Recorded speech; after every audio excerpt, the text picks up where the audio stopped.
Unfortunate neighbor, he's undercooked, eggs are a little scrambled, dependable, honest, funny, here he is. Welcome to the Unfortunate Neighborhood, where unfortunately I give you the weather. See this right here? This is beans. I tried to stick some in my pocket, got yelled at by my girlfriend, so I settled for some beans on my jacket. So we all know that we're supposed to be expecting some severe thunderstorms this weekend. It's Easter if you guys celebrate it. If not, cool. If you do, cool. Don't care. Uh, but I do want to say, at least for Oklahoma, I do not see us getting tornadoes. Right? So hopping right into it, we got the slight risk. Jesus Christ. We got the slight risk right here.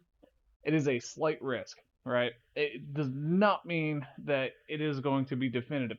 What I can tell you is that we could possibly have some severe thunderstorms, right? So we'll hop right into it. The 18th, not going on a whole lot. 19th. So Saturday, or so this is actually Friday night about 9 p.m. We get this little swath coming in, and we see this little bow right there, right? It kind of looks like a little kidney bean. So we could be experiencing some high winds, like high straight line winds, as that storm progresses to the east, right? Until here about midnight or so, and then, like I said, severe thunderstorms, right? That's all I'm seeing as of right now. Uh, and then it clears up after Monday. So we'll go ahead and back it up just a wee bit. Talking about the picture, not my butt.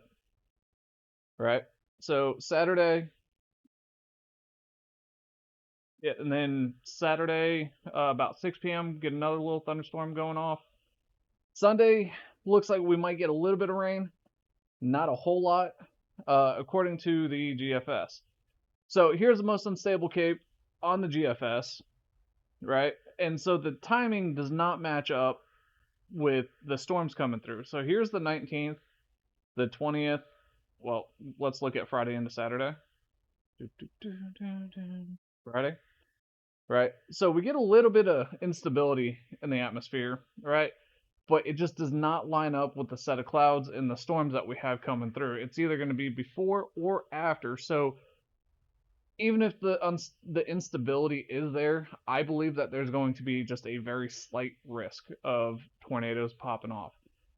Here's the European model, and again, the European model is showing this line of storms popping off right here again Saturday or Friday night about 9 p.m. ish, right?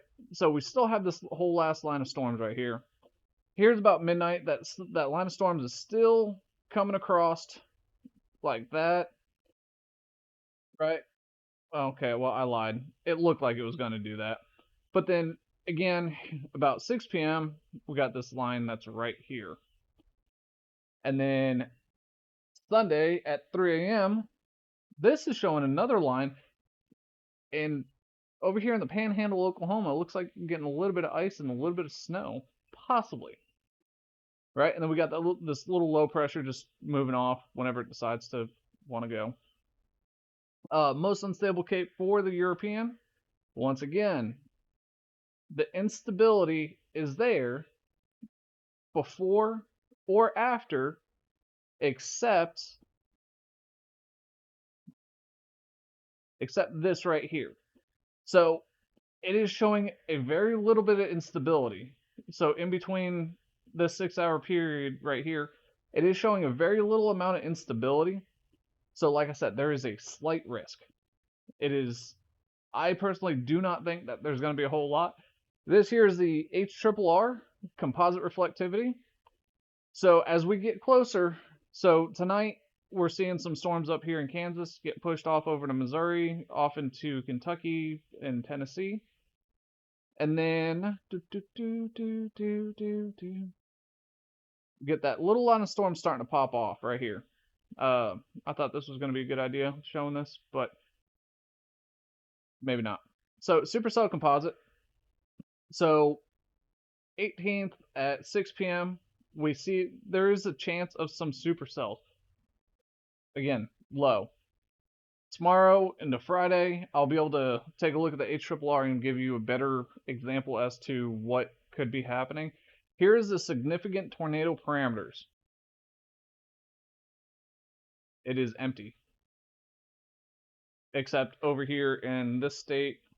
So that's Nebraska, Iowa, no, Illinois, Iowa. Nebraska and Iowa, Council Bluffs, Iowa, right? But we didn't see a whole lot of storms over there. That's it for tonight. Y'all have a great night.